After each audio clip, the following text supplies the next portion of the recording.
This is what we're going to be talking about today. Seafoam engine treatment. Now, this stuff right here you can pick up at your local parts store and your local Walmart, and it's roughly $7 to $8 depending on where you go. Now, a lot of people say this stuff right here will clear up an engine mist in a heartbeat. Well, we have a 95 Cobra right here behind us. It's been sitting for a very long time. It does have an engine mist to it, so we're going to be putting this product to the test.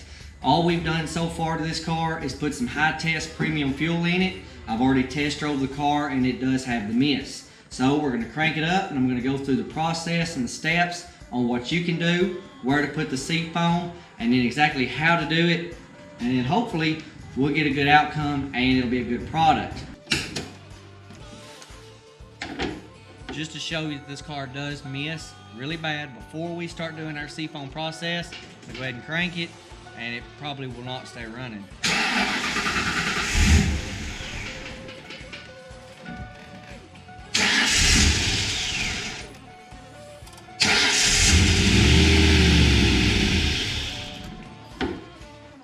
Now, when using the engine treatment, there's several things you want to do. If you're going to be changing the oil in your car, which we will be doing, you're going to be putting a third of your can inside the crankcase.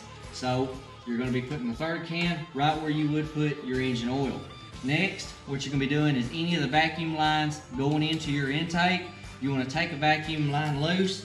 Most of the time, you can take that vacuum line loose here. So most automakers, they use a vacuum line running your booster, going straight to the intake. On the Cobra model, it does not work that way, so we're going to have to find another vacuum line.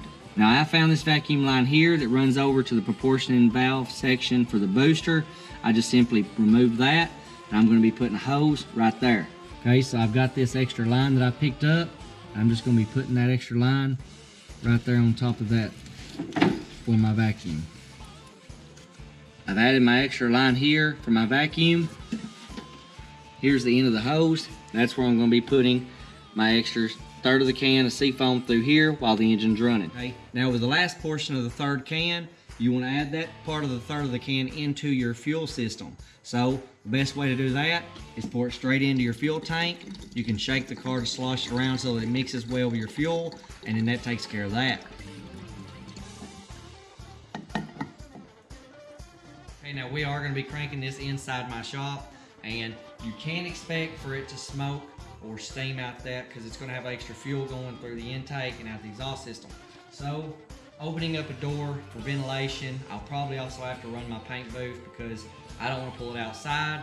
I'm going to go ahead and cold start this and do this right off the bat. So go ahead, I'm going to crank it up, put the Seafoam directly through my vacuum line going into my intake. It may die, so you may have to have somebody on the inside accelerating on that pedal just to keep it running until you get that third of your can through your intake. Okay, now I'm having to keep the car running.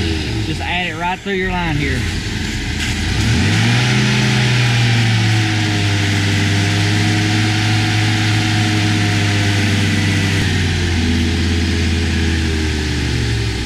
Okay, I've added that third of the can through the vacuum line here that I've made.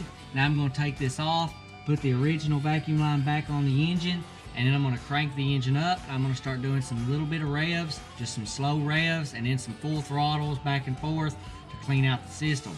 So let's go ahead and do that. We're just adding that vacuum line that goes over to the booster. Go ahead and putting it back on the engine. Vacuum line's back on, so now I'm going to crank the car, keep it running, and start doing some slow revs. And you're probably going to see some smoke coming out the exhaust. That's just because it's basically flooding itself. So you're seeing flood smoke through the Seafoam.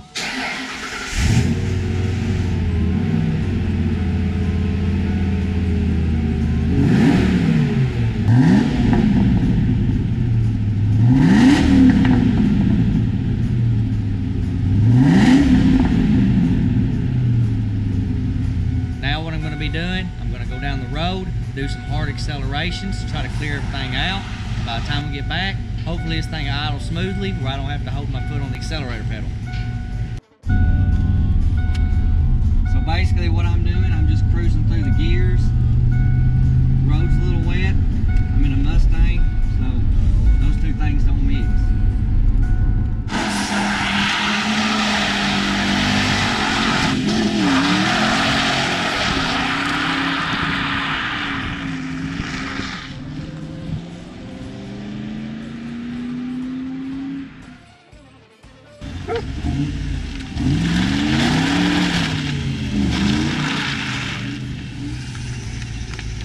say that's a win for Seafoam, guys. So go ahead, pick up your can today, and go ahead and subscribe to the channel. Thanks for watching.